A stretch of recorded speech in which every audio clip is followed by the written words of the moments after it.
আল্লাহ পাকের শুকরিয়া যে আল্লাহ আমাদেরকে হোমিওপ্যাথিক চিকিৎসা বিজ্ঞানের খুবই গুরুত্বপূর্ণ একটি বিষয় অর্গান অফ মেডিসিনের অনলাইন ক্লাসে আমাদেরকে যুক্ত হওয়ার তৌফিক দান করেছেন। এইচডি হোমিও মেডিকেল একাডেমি কর্তৃক আয়োজিত এই অনলাইন টিউশনের দ্বিতীয় বর্ষের অর্গান অফ মেডিসিনের ক্লাসে আজকে আমাদের সাথে যে সকল চিকিৎসক বন্ধুরা যুক্ত আছেন এবং পরবর্তীতে আমাদের এই ভিডিও যারা দেখবেন তাদের সকলকে আমরা আন্তরিক মোবারকবাদ জানাচ্ছি। আমরা অর্গান অফ মেডিসিনের তৃতীয় বর্ষের ক্লাস 172 নং সূত্র থেকে শুরু করেছিলাম। আমরা গত ক্লাস পর্যন্ত অর্গান অফ মেডিসিনের 200তম সূত্র পর্যন্ত আলোচনা শেষ করেছি। আজকে আমরা আলোচনা করব অর্গান অফ মেডিসিনের 201 নং সূত্র থেকে। 201 নং সূত্র থেকে আলোচনা শুরু করব। আমরা চেষ্টা করব 210 পর্যন্ত আলোচনা করার। বাকি আল্লাহ যতটুকু তৌফিক দান করুন। আজকের আলোচনা শুরু করার আগেই এই সময় আমাদের সাথে যারা ক্লাসে যুক্ত আছেন আমাকে একটা প্রশ্নের উত্তর দিতে হবে আপনাদেরকে। সেটা হলো,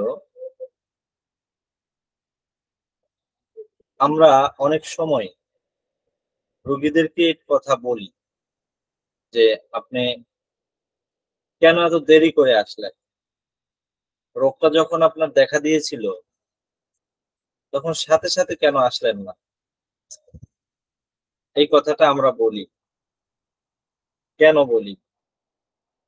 সাথে সাথে আসলে কি হইতো, উনি দেরি করে আসছেন এতে ক্ষতি কি?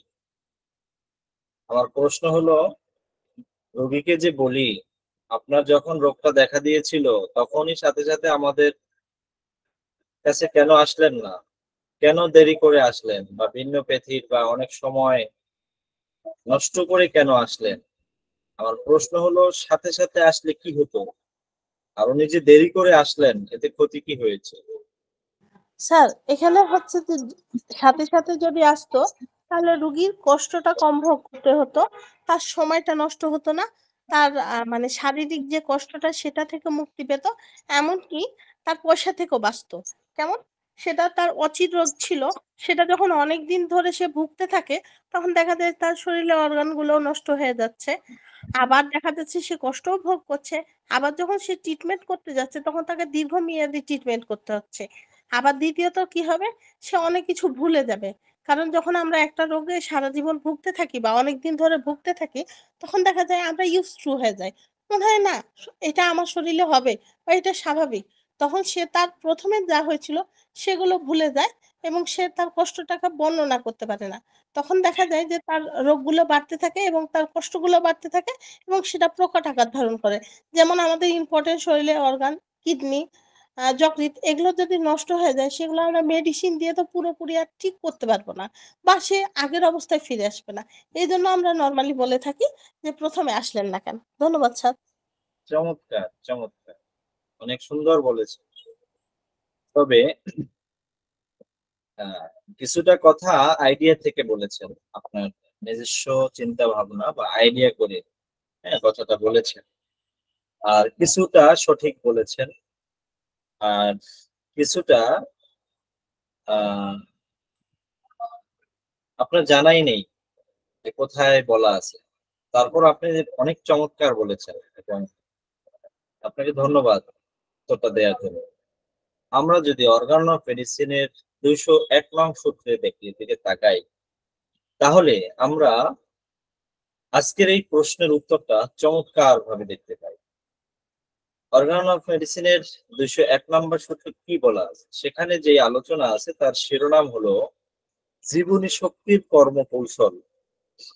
আমরা জানি জীবনী শক্তি কি, এটা আমাদের একদম ফার্স্ট ইয়ারে 9 নং থেকে 16 নং সূত্র পর্যন্ত, 9 থেকে 16 এই সূত্রগুলোর মধ্যে জীবনী শক্তি কি এই বিষয়ে আমাদেরকে বলা হয়েছে। তো আমরা জানি জীবনী শক্তি কি, ফার্স্ট ইয়ারই পড়ে এসেছি।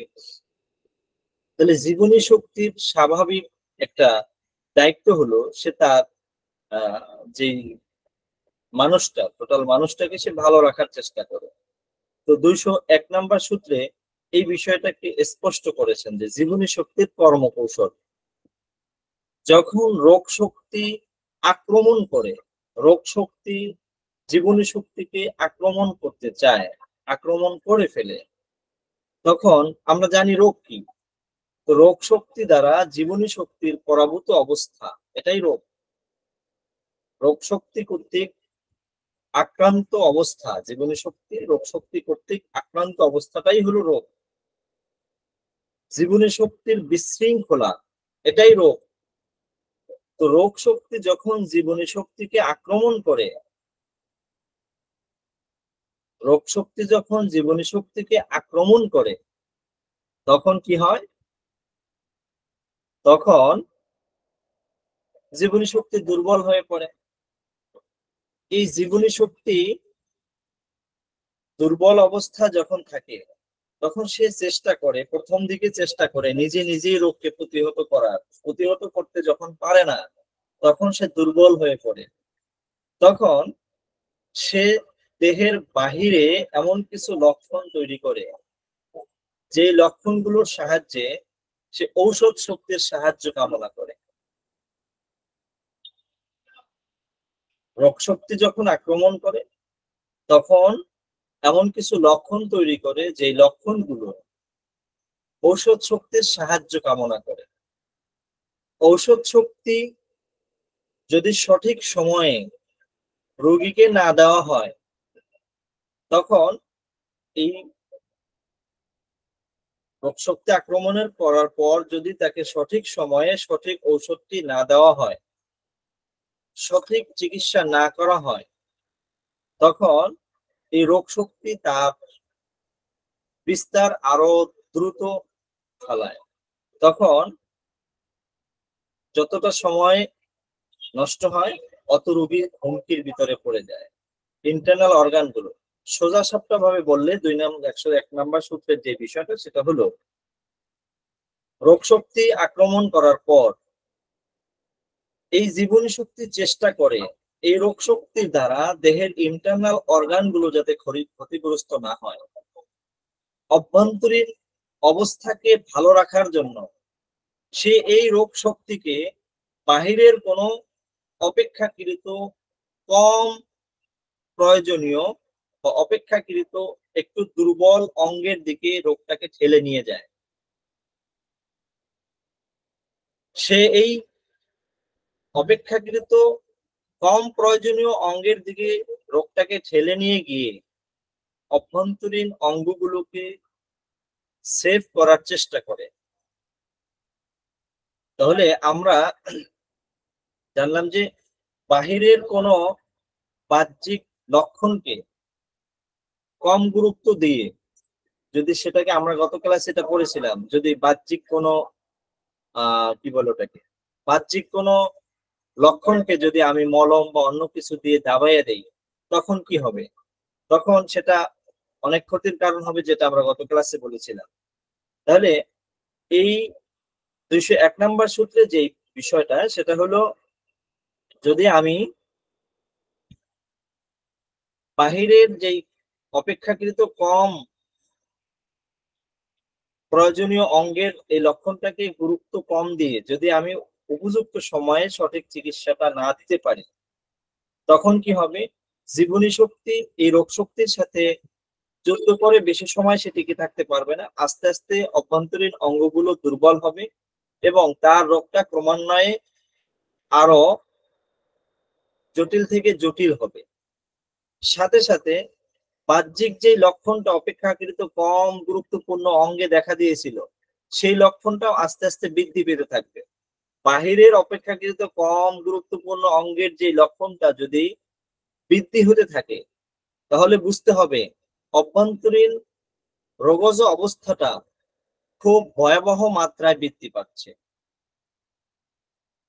যদি রোগ লক্ষণ দেখা দেওয়ার সাথে সাথে হোমিওপ্যাথিক চিকিৎসা, উপযুক্ত চিকিৎসা না দেওয়া হয়, তাহলে অভ্যন্তরীণ রোগজ অবস্থাটা আস্তে আস্তে মারাত্মক আকার ধারণ করে, যেটা রোগীর জন্য একটা সময় এমন অবস্থায় গিয়ে পৌঁছায় যে সেটাকে আর রিকভারি করা সম্ভব হয় না। এই 201 নম্বর সূত্রের এই আলোচনাটা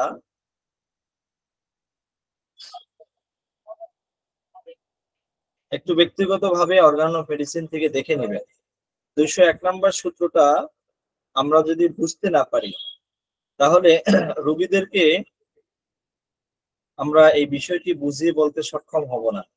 201 নম্বর সূত্রটা একটু ব্যক্তিগতভাবে পড়ে নিবেন। অনেক লম্বা একটা আলোচনা, 201 নম্বর সূত্র ব্যাখ্যা সহ করবেন এবং পাদটিকা সহ পড়ার চেষ্টা করবেন। আমরা দেখছি 202 নম্বর সূত্রে কি বলা আছে, বাহ্যিক লক্ষণ দূরীকরণে অভ্যন্তরীণ পীড়ার বৃদ্ধি ঘটে। আমরা বলছিলাম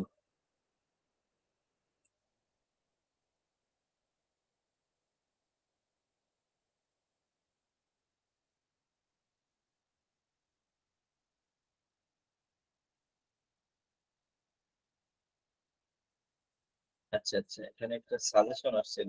আচ্ছা, আর বলছিলাম যে বাহ্যিক লক্ষণ দূরীকরণে অভ্যন্তরিক পীড়ার বৃদ্ধি ঘটে। তো রোগ লক্ষণ যখন ভিতরে আক্রমণ করে, তখন ইন্টারনাল অর্গান গুলোকে বা ভাইটাল অর্গান গুলোকে ভালো রাখার জন্য জীবনী শক্তি একটা কৌশল অবলম্বন করে। সেই কৌশলটা কি? কৌশলটা হলো সে দেহের বাহিরে কম গুরুত্বপূর্ণ কোনো অঙ্গে একটা লক্ষণ তৈরি করে, যে লক্ষণটার দ্বারা সে ঔষধ শক্তির সাহায্য কামনা করে। যদি ঔষধ শক্তি উপযুক্ত সময় না দেওয়া হয়, তাহলে সে আস্তে আস্তে ইন্টারনাল অর্গান গুলোকে ক্ষতিগ্রস্ত করতে থাকে। তো যদি ভুলবশত বা ইচ্ছাকৃত ভাবে এই বাহ্যিক লক্ষণটাকে যদি দূর করে দেওয়া হয়, সেটা কেটে ফেলা হয় বা মলম লাগানো হয় বা বিসদৃশ কোনো চিকিৎসার মাধ্যমে সেটাকে সারার চেষ্টা করা হয়, তখন কি হয়? তখন অভ্যন্তরীণ যে পীড়াটা রয়েছিল, সেই পীড়াটা আরো মারাত্মক আকার ধারণ করে, আরো জটিল কঠিন আকার ধারণ করে, যেটা একটা সময় গিয়ে আর চিকিৎসার মাধ্যমে আরোগ্য করা সম্ভব হয়ে ওঠে না। এটা ছিল 202 নম্বর সূত্রের আলোচনা। 203 নম্বর সূত্রে কি বলছে, বিভিন্ন প্রকার উপবিষের বাহ্যিক লক্ষণ নির্মূলের জন্যই বহু প্রকার চিররোগের সৃষ্টি হয়। এই যে নাম জানা অজানা হাজার হাজার রকমের ক্রনিক ডিজিজ, এটা তৈরি হইলো কেন? আজকে পৃথিবীতে এত রোগ, এত রোগ, নাম জানা অজানা বিভিন্ন রকমের ক্রনিক ডিজিজ, এক একজন মানুষের ভিতরে নানান রকমের কমপ্লিকেশন দেখা যাচ্ছে। কিছু কিছু রোগ এমন আছে যেগুলোর নামও আবিষ্কার করা যাচ্ছে না। নাম জানা অজানা এত ক্রনিক ডিজিজ কেন? সেটার কারণ 203 নম্বর সূত্রে বলছে যে বিভিন্ন প্রকার উপবিষের বাহ্যিক লক্ষণ নির্মূলের জন্যই বহু প্রকার চিররোগের সৃষ্টি হয়। যখনই বাহ্যিক লক্ষণগুলোকে বিসদৃশ পন্থায় আরোগ্য করার চেষ্টা করা হয়, তখনই নাম জানা অজানা হাজারো রকমের চিররোগের বা ক্রনিক ডিজিজের আবির্ভাব হয়। এই এত ক্রনিক ডিজিজ, এত চিররোগের আবির্ভাব কেন ঘটলো? এর পিছনের কারণ হলো বাহ্যিকভাবে যে লক্ষণগুলো দেখা দিয়েছিল, জীবনী শক্তির স্বাভাবিক কর্মকৌশলের যে একটা প্রক্রিয়া ছিল, অভ্যন্তরীণ অঙ্গগুলোকে বা ইন্টারনাল অর্গানগুলোকে বা ভিতরের ডিজিজটা যাতে মারাত্মক আকার ধারণ করতে না পারে, ভাইটাল অর্গানগুলোকে ক্ষতিগ্রস্ত করতে না পারে, তার জন্য জীবনী শক্তির যে একটা স্বাভাবিক প্রক্রিয়া ছিল যে সে এই রোগ লক্ষণটাকে বাহিরের কম কোনো গুরুত্বপূর্ণ অঙ্গে প্রকাশ করে, যেটার মাধ্যমে সে ঔষধ শক্তির সাহায্য কামনা করে। ঔষধ শক্তির সাহায্যের মাধ্যমে সে ইন্টারনাল ডিজিজকে, ইন্টারনাল অর্গান গুলোকে সেফ রাখতে পারে, ডিজিজকে বিতাড়িত করতে পারে। সেই কাজটা যদি সদৃশ চিকিৎসা না করে যদি বাহিরের বাহ্যিক লক্ষণগুলোকে বিসদৃশ কোনো চিকিৎসার মাধ্যমে আরোগ্য করার চেষ্টা করা হয়, তখন কি হয়? ইন্টারনাল অর্গানটা যেমন বৃদ্ধি ঘটে, ঠিক একইভাবে মানব দেহে নাম জানা অজানা হাজারো রকমের ক্রনিক ডিজিজ বা চিররোগের আবির্ভাব ঘটে, যেটা 203 নম্বর সূত্রে আলোচনা করা হয়েছে। তো এতক্ষণ পর্যন্ত যে আলোচনাটা ছিল 203 নম্বর সূত্র পর্যন্ত, সেই আলোচনাটা ছিল স্থানীয় বা ওয়ান সাইডাল ক্রনিক ডিজিজ। 72 নম্বর সূত্র থেকে 203 নম্বর সূত্র পর্যন্ত আলোচনা ছিল one cidal chronic disease treatment কৌশল সম্পর্কে। 204 নম্বর সূত্র থেকে আলোচনা হবে ক্রনিক ডিজিজ ট্রিটমেন্ট কিভাবে করব আমরা, ক্রনিক ডিজিজ ট্রিটমেন্ট কৌশল কেমন হবে সেই বিষয়ে আলোচনা 204 নম্বর সূত্র থেকে শুরু হবে, যেটা আমরা শুনবো। তো এতক্ষণ পর্যন্ত আজকের আলোচনায় 201, 202, 203 এই তিনটে সূত্রে কি আলোচনা ছিল আমি আবারও একবার বলে আমি সামনে যাচ্ছি। 201 নম্বর সূত্রের আলোচনার মূল বিষয়বস্তুটা ছিল এরকম, জীবনী শক্তির কর্মকৌশল। তো জীবনী শক্তির কর্মকৌশল বলতে কি বোঝায়, যখন রোগ শক্তি আক্রমণ করে তখন জীবনী শক্তি এই রোগ শক্তির দ্বারা যাতে মানব দেহের ইন্টারনাল বা ভাইটাল ফোর্স, ভাইটাল অর্গানগুলো রোগ শক্তি দ্বারা মারাত্মকভাবে ক্ষতিগ্রস্ত না হয়, এই জন্য সে ঔষধ শক্তির সাহায্য কামনা করার জন্য দেহের বাহিরে কম গুরুত্বপূর্ণ কোনো অঙ্গে বাহ্যিক লক্ষণ তৈরি করে, যেই লক্ষণের মাধ্যমে ঔষধ শক্তির সাহায্য কামনা করে। যদি উপযুক্ত সময়ে সঠিক ঔষধ নির্বাচন করা না হয়, অর্থাৎ সিমিলিয়া সিমিলিবাস কিউরেন্টার, অর্থাৎ সদৃশ বিধানে যদি তার আরোগ্যর চেষ্টা না করা হয়, যদি সময় নষ্ট করা হয়, বিনা চিকিৎসায় রেখে দেওয়া হয় অথবা অপচিকিৎসা করা হয়, তখন কি হয়, তখন বাহ্যিক লক্ষণগুলো যেমন আস্তে আস্তে বৃদ্ধি করতে থাকে, ঠিক একইভাবে তার থেকেও আরো মারাত্মক ভাবে ইন্টারনাল ডিজিজ বা অভ্যন্তরীণ রোগ অবস্থা অথবা ভাইটাল অর্গানগুলো আরো মারাত্মক ঝুঁকির মধ্যে পড়ে যায়। এজন্যই শুরুতে প্রশ্নটা করেছিলাম যে রোগীদেরকে যে আমরা বলি কেন শুরুতে আসলেন না, কেন এত দেরি করে আসতেন, যদি শুরুতে আসতেন তাহলে আপনার ভাইটাল অর্গানগুলো হুমকির মধ্যে পড়তো না, ইন্টারনাল রোগস অবস্থাটা এত মারাত্মক হতো না। শুরুর দিকে আসলে আমরা সদৃশ বিধানে আপনার ট্রিটমেন্ট করলে আপনি যেমন দ্রুত আরোগ্য হয়ে যেতেন এবং আপনার ভাইটাল অর্গানগুলোও বেঁচে যেত। এজন্যই শুরুতে এই প্রশ্নটা করেছিলাম। এটা ছিল 201 নম্বর সূত্র। 202 নম্বর সূত্র বলছে বাহ্যিক লক্ষণ দূরীকরণে অভ্যন্তরিক পীড়ার বৃদ্ধি ঘটে। যদি বাহ্যিক সেই লক্ষণটাকে সদৃশ চিকিৎসা না করে সেটাকে কেটে ফেলা হয় অথবা অ্যাসিড মলম লাগিয়ে সেটাকে আরোগ্য করার চেষ্টা করা হয়, তখন সেটা চাপা পড়ে গিয়ে ইন্টারনাল রোগজ অবস্থা আরো বৃদ্ধি ঘটায় এবং ভাইটাল অর্গানগুলোকে আরো মারাত্মক হুমকির মধ্যে ফেলায়, যেটা 202 নম্বর সূত্রে ছিল।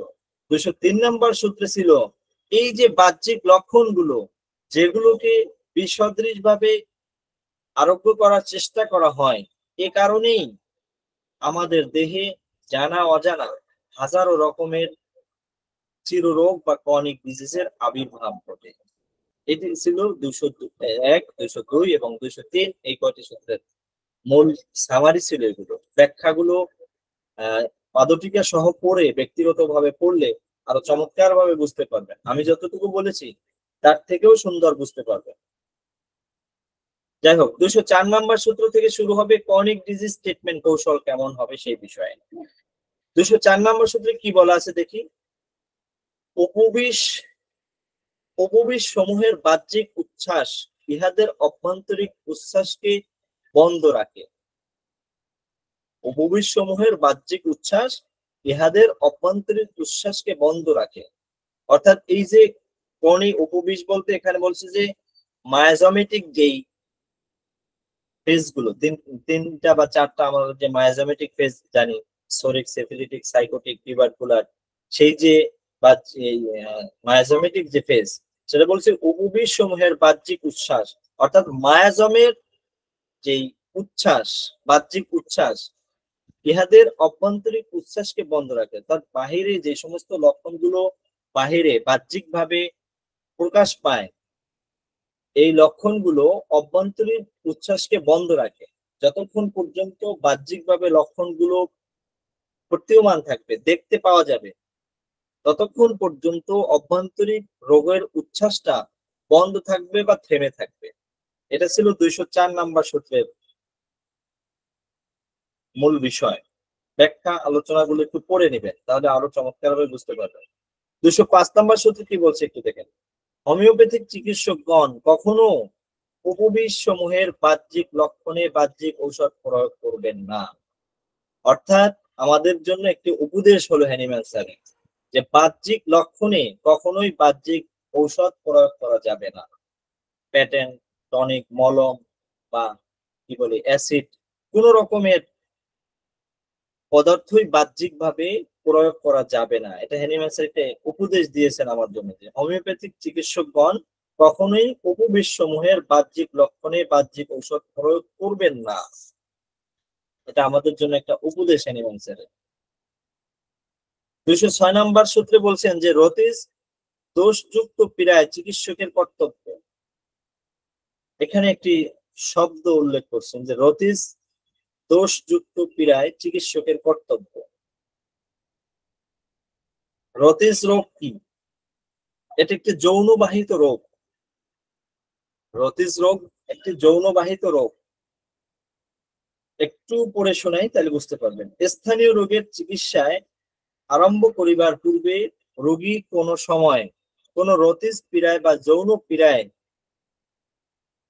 আক্রান্ত হইয়াছিল কিনা তাহা খুব সতর্কতার সহিত অনুসন্ধান করা প্রয়োজন হবে। অর্থাৎ রতিস পীড়া বলতে যৌন রোগ, যৌনবাহিত যে রোগ আমরা জানি, সিফিলিস, গনোরিয়া, এগুলো যৌনবাহিত রোগ। এরকম যৌনবাহিত কোন সিফিলিস বা গনোরিয়া কোন রোগী আক্রান্ত ছিল কিনা, এটা আমাদেরকে রোগীলিপি অঙ্কনের সময় রোগীর থেকে ভালোভাবে জানার চেষ্টা করতে হবে, রোগীর থেকে অনুসন্ধানের চেষ্টা করতে হবে। এখানে হ্যানিম্যান স্যার একটা পাদটিকা দিয়েছেন 120 নং পাদটিকায় হ্যানিম্যান স্যার একটি কথা উল্লেখ করেছেন যেখানে, অর্থাৎ রতিস দোষযুক্ত পীড়া চিকিৎসাকালে আমরা একটি কৌশল অবলম্বন করব। রোগীদের যৌনবাহিত সিফিলিস অথবা গনোরিয়া এরকম টাইপের যৌনবাহিত কোন রোগ কখনো রোগীর লাইফে হয়েছিল কিনা, হলে তার চিকিৎসা কৌশলটা কি ছিল, সেই বিষয়ে একটি উপদেশ আমাদের।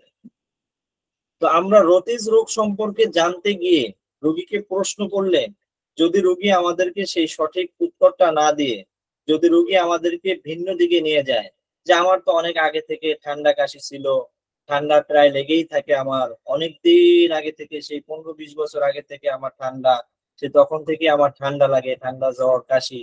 অর্থাৎ আপনি প্রশ্ন করছেন যেটা, সেটার উত্তর না দিয়ে আপনাকে রোগী ভিন্ন দিকে যদি নিয়ে যায়, তখন সেদিকে গুরুত্ব না দিয়ে রোগীর এই প্রতারণায় প্রতারিত না হয়ে আপনার যেটা টার্গেট ছিল বা আমাদের যেটা টার্গেট,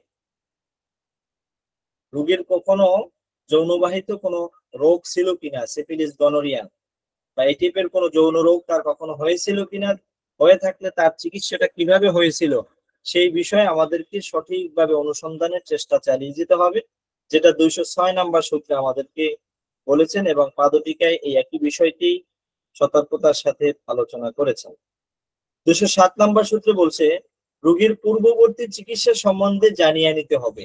অর্থাৎ রোগী আমার কাছে আসার আগ পর্যন্ত পূর্বে কি কি রোগ তার হয়েছিল এবং সেই রোগের চিকিৎসা কি কি চিকিৎসা করা হয়েছিল, ছোটবেলা থেকে বা জন্ম থেকে নিয়ে তার আমার কাছে আসার আগ পর্যন্ত কি ধরনের রোগ হয়েছিল এবং সেই রোগের চিকিৎসা কি করা হয়েছিল, সেই সম্বন্ধে আমাকে বিস্তারিতভাবে জানার চেষ্টা করতে হবে, যেটা 207 নম্বর সূত্রে আমাদেরকে বলেছেন হ্যানিম্যান স্যার। 208 নম্বর সূত্রে বলেছেন রোগীর পারিপার্শ্বিক অবস্থাও জানিতে হইবে। পারিপার্শ্বিক অবস্থা বলতে রোগীর আচার ব্যবহার, রোগীর লেনদেন, রোগীর সামাজিক অবস্থা, রোগীর পারিবারিক অবস্থা, পারিবারিক ভাবে সে হ্যাপি কিনা বা পারিবারিক ভাবে তার অবস্থা কি, সামাজিক ভাবে তার অবস্থা কি, যে যে কর্মস্থানে তার অবস্থা কি, ইত্যাদি যে পারিপার্শ্বিক অবস্থা, এটা আমাদেরকে জানার চেষ্টা করতে হবে। সে তার কর্মক্ষেত্রে, সে যেই পোস্টে চাকরি করে সেই পোস্টের ক্ষেত্রে তার সেই পোস্ট পজিশনের উপরে সে সন্তুষ্ট কিনা, দাম্পত্য জীবনে সে তার সঙ্গিনীকে নিয়ে সন্তুষ্ট কিনা, সামাজিক ভাবে সে যে পদমর্যাদা তার রয়েছে সেটা নিয়ে সে সন্তুষ্ট কিনা, ইত্যাদি ভাবে পারিপার্শ্বিক বলতে যা বুঝায় এগুলোর ব্যাপারে আমাদেরকে বিস্তারিত জানতে হবে। কেন? পারিপার্শ্বিক কারণও কিন্তু রোগের একটি পারিপার্শ্বিক অবস্থাও কিন্তু রোগের বড় ধরনের কারণ থাকে, আরোগ্যের পথে বাধা থাকে, ঔষধ ক্রিয়ার ক্ষেত্রে বাধা থাকে। এজন্য আমাদেরকে এই বিষয়গুলো যথেষ্টভাবে অনুসন্ধানের চেষ্টা করতে হবে, যেটা 208 নম্বর সূত্রে আমাদেরকে অ্যানিম্যাল স্যার উপদেশ দিয়েছেন। 209 নম্বর সূত্রে বলেছেন সকল বিষয় অন্তর্ভুক্ত করিয়া রোগীর রোগচিত্র অঙ্কন করিতে হবে, অর্থাৎ রোগীর আপাদমস্তক, ব্যক্তিগত ইতিহাস, পারিবারিক ইতিহাস, পূর্ব রোগের ইতিহাস, চিকিৎসার ইতিহাস ইত্যাদি বিষয়গুলো, সমুদয় বিষয়গুলো আমাদেরকে বিস্তারিতভাবে জানার এবং সেগুলো রোগী লিপিতে উল্লেখ করার জন্য উপদেশ আমাদেরকে হ্যানিম্যান স্যার দিয়েছেন। আমরা 204 থেকে 209 পর্যন্ত যে সূত্রগুলো দেখলাম, এগুলো হলো ক্রনিক ডিজিজ ট্রিটমেন্ট কৌশল কেমন হবে সেই বিষয়ে বিভিন্ন উপদেশ আমাদেরকে হ্যানিম্যান স্যার দিয়েছেন। যাই হোক, আমরা 204 থেকে 209 ক্রনিক ডিজিজ ট্রিটমেন্ট কৌশল শিখলাম এবং একটু আগেই আমরা 272 থেকে নিয়ে 203 নম্বর সূত্র পর্যন্ত আলোচনার সমাপ্তি করলাম। তো এতক্ষণ পর্যন্ত আপনারা যারা যুক্ত ছিলেন আমাদের এই ক্লাসের বা আমাদের এই কথার উপরে, আপনার কোনো প্রশ্ন থাকলে, কোথাও বুঝেননি, কোনো সূত্রটা বুঝতে পারেননি, কোনো প্রশ্ন থাকলে বলতে পারেন।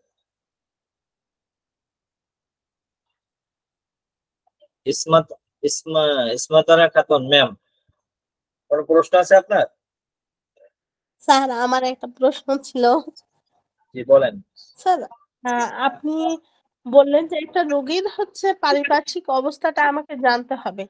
তাহলে স্যার আমরা যদি এই জিনিসটার লক্ষণটা ধরি, তাহলে তো স্যার ম্যাক্সিমাম লোকই তো হয় তার ম্যারিড লাইফে অসুখী অথবা তার মানে কাজের ক্ষেত্রে অসুখী।